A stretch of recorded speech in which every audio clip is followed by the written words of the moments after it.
again. Today is day 27.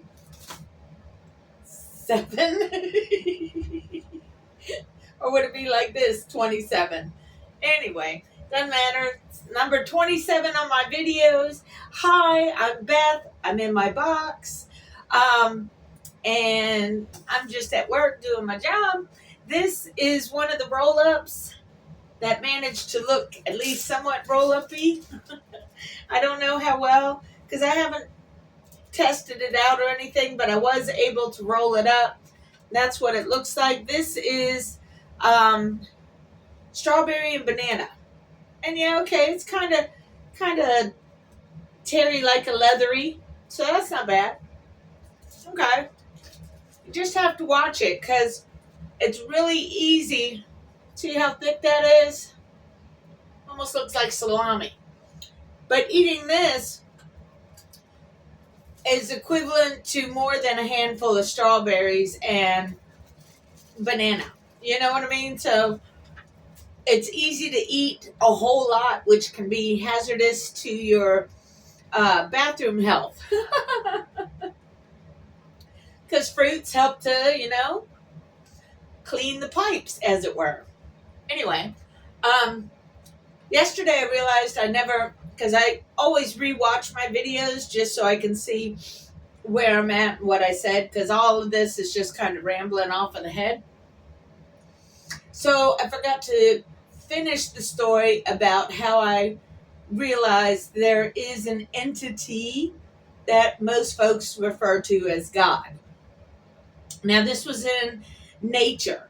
So I did the thing, like I said, other people do, where you question, okay, God, are you real?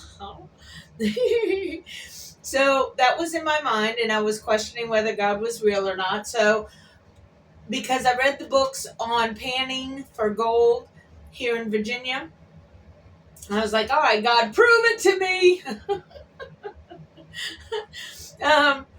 Let me find some gold. If I find some gold, then I know that you're real. Okay, so that was my stipulation. That was my test. And granted, let me tell you, you're not going to always get an answer to your test because God's got things to do. You think? Anyway, so this was my test, and this was my experience with this test. So I followed what the books said. The books were very clear on what you should do and how you should look and this, that, and the other. And so I had set up my tent the day before. I just kind of perused at the creek that I was camping by, but I didn't really go into the creek at that point because I just got there, had to set up camp. Then there was dinner. When you're a single parent, just because you're camping doesn't mean you're stopping with the single parentness and having to cook dinner and such and take care of other things. Because I went camping with just me, my son, and my dog, which was awesome. We had a really good time. Anyway, so the next morning I woke up and I looked at the creek again because that's where I was going to pan for gold, following the instructions of the book, or books, should I say, because I I read more than one book on the matter, because you always should check more than one resource to make sure that you are better clued into what the heck is going on. So anyway,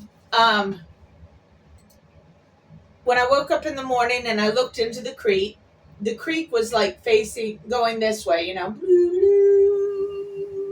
It was flowing that way when I was looking at the creek this way. So this is the creek and my eyeballs were here. So there was a bank over on this side and there was a bank over on this side, and the creek's right in the middle. So when I looked at the creek, flowing, doing its little thing, it was a very small creek, maybe 3 foot wide, if that. And on the other side of the creek, this side, on the furthest bank, there was like a little sandbar. And when I mean little, it's like 2 foot across little in length. And it was under the water. It wasn't like it was above the water. Well, in this sandbar, it looked like a human had come along and gone boop, and then vroom. So there was a smiley face in the sand, okay? Like somebody had just come along and just done that. And I know it wasn't the human that lived, because I went to somebody's property. They gave me permission to go and camp on their property. Now, their property was huge property, so it wasn't like I was inconveniencing them in the slightest. They didn't even pay no mind to me until later on. And I don't want to say too much about him and the wonderful little nuances that happened during our visit, because I want to protect the person that lives there now. Because if anybody knew anything about this guy, there were certain elements to who he was that would definitely let you know, oh, yeah, that's him. He lives over there. And I don't want to do that because that's not fair to the lady who now lives there, because the gentleman that I was around was an older gentleman. And since that was like 20, 30 years ago, yeah, he's since passed on. Here comes Rod. So anyway, this was around the time of, I think it's Haley Bob. It was a comet in the sky that you could see really clearly, especially being up in the mountains like I was. So that was really cool to see in the night and in the early morning.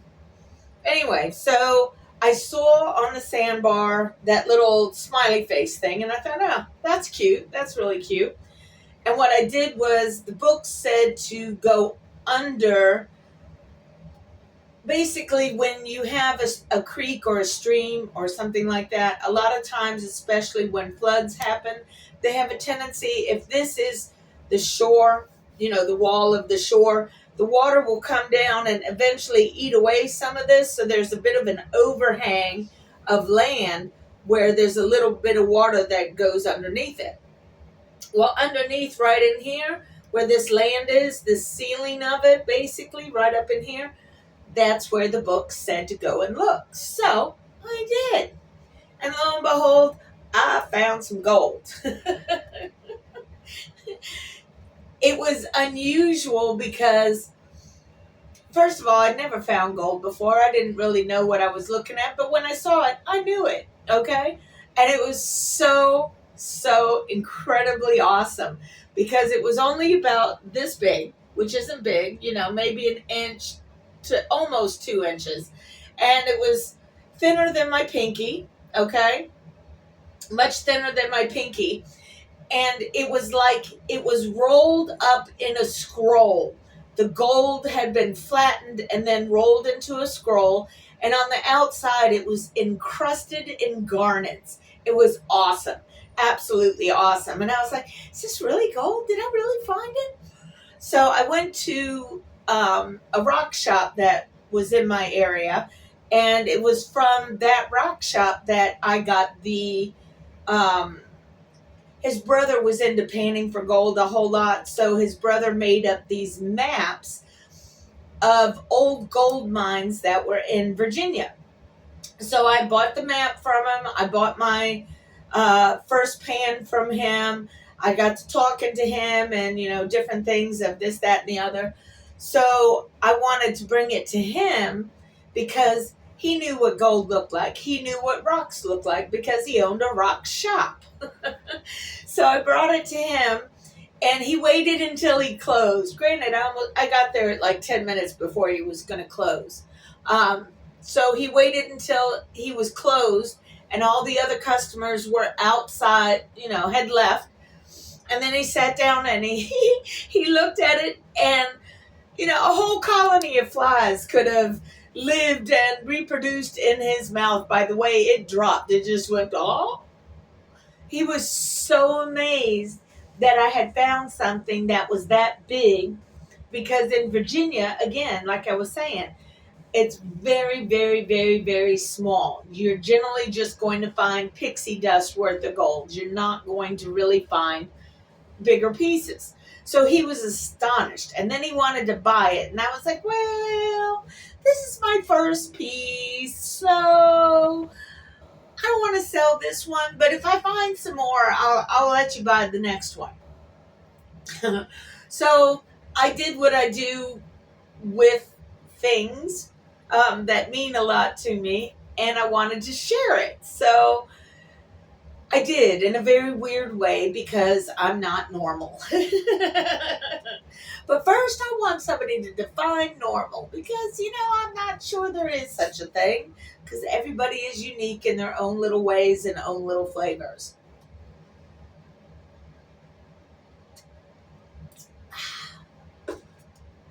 Anyway, um, yeah, so I did share the wealth, but it was in such a weird way that other people didn't even realize that that's what I was doing. And that's okay. I don't even know. They may somehow or another see this video or whatnot, but basically, I admired somebody a great deal. So I took some of the gold, not much, but just some pieces of the gold. And I had these little teeny tiny jars that were like this. I got them at Michael's or something like that. And in these little teeny bottles, to try and, for what, good juju, I guess you would say, like a talisman. Yeah, that's kind of what I was doing. So I took this little teeny tiny bottle. A friend of mine had gone to Israel and went to the praying wall because she's Jewish. So I asked her to bring back some of the dirt from the praying wall, because I knew I would probably never get to go see the praying wall. But bringing back the dirt allows me to kind of go there without going there. You know what I mean? That's my version of a cheap vacation. Have somebody else bring the dirt. So anyway, she brought me back some dirt. So I took some of this dirt from the praying wall in Israel, and I put it into the little jar. I put in some of the gold that I had found, and I put in, I think, some hairs of mine in there and mixed it in so that they could carry a bit of me and a bit of gold and a bit of Israel with them if they carried it with them wherever they went. Oh, I put a little teeny tiny dice in there too, just because I thought that was great. I love the dice. The dice was awesome. I don't know if they still have that little jar or if they threw it out and just thought I was completely nutters. And it's all good. It's all good. Either way, that was my intentionality, was to deliver some blessings on somebody that, again, I was very inspired by, and yada yada. Anyway, I did go back up there later on, and I did find some more gold, and that I did sell to the Rock Man. So I wish I hadn't, because that one was actually kind of cooler. And it's kind of hard to top a scroll wrapped up in garnets, right? But this one was cooler because it was flat. I mean, paper thin. It was thinner than paper. That's how thin it was. But it had an imprint of a leaf on there. And it wasn't that big. I mean, my hand is big. It was smaller than the size of my palm. Okay, so it wasn't, it was big, but not that big, and it was paper thin.